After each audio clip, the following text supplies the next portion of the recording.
To my friend, colleague, and member of the full committee, Representative Bono. Thank you very much. Madam Attorney General, I'm in full agreement with you that your #1 concern was the welfare of the innocent children, and I think that's where you should have focused. Now, as far as your decision to approve of gassing the Davidians with the CS gas, apparently your selection, and after hearing a little more testimony, was based on Dr. Salem's advice on the report prepared by the British research team that provided testimony to this panel earlier in this hearing. Is that correct? I think that Dr. Salem, he would have to tell you what he had based on his reports on. He referred to the, I believe it's referred to as the Hemworth report. Okay.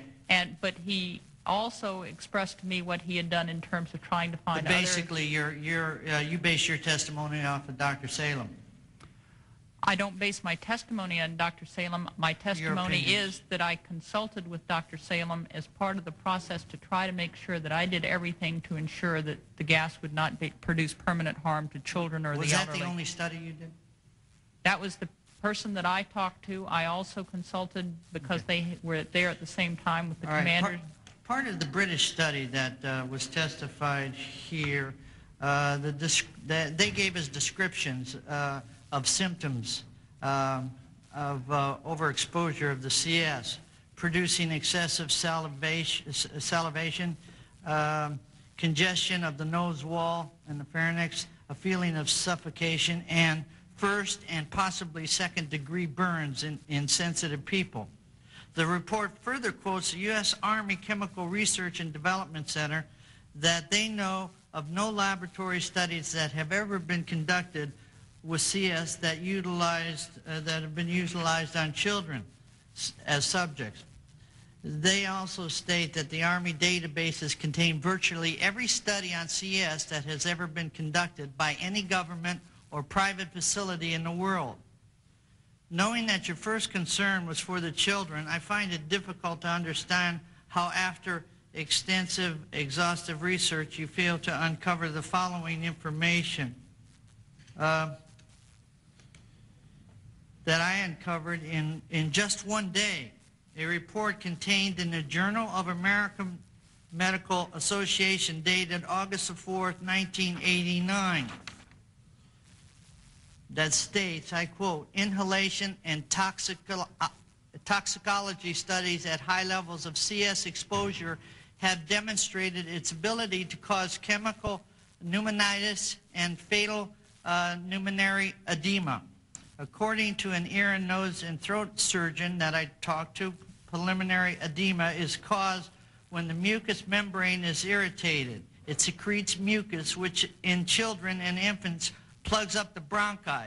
They thus drown in their own saliva and mucus. As soon as the child breathes the fumes, the process begins. Soon after that, the child has little lungs left to breathe and dies.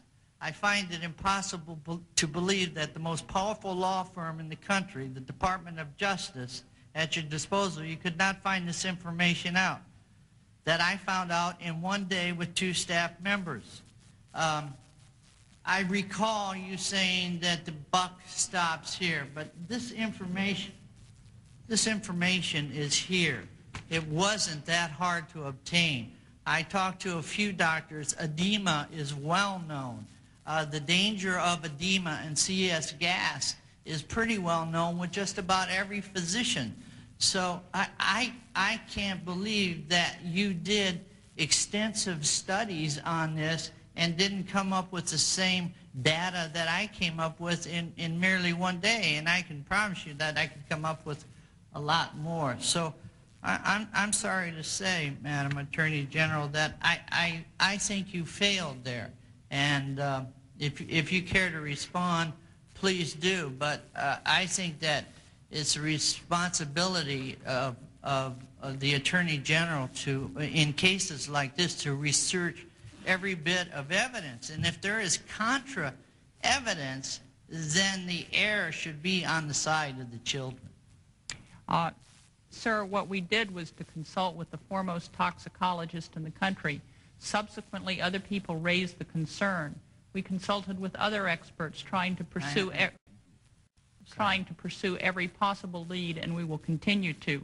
I'm sure if you had this information, you would have questioned the experts when they were here and gotten their responses.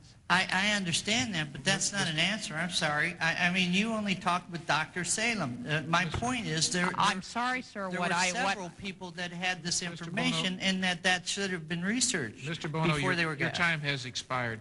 Mr. Shabbat? May I just address that? Because I yes, think ma'am, he you may. said I only talked to Dr. Salem, and what I've tried to explain is what we have done is any new piece of information has been developed, we have tried to pursue it, and the experts are still telling us, sir, after pursuing it, and I'm sure if you had that information, you would have presented it to the experts when they testified before the committee, but we will continue to pursue absolutely every lead we can to ensure the use of non-lethal means whenever possible.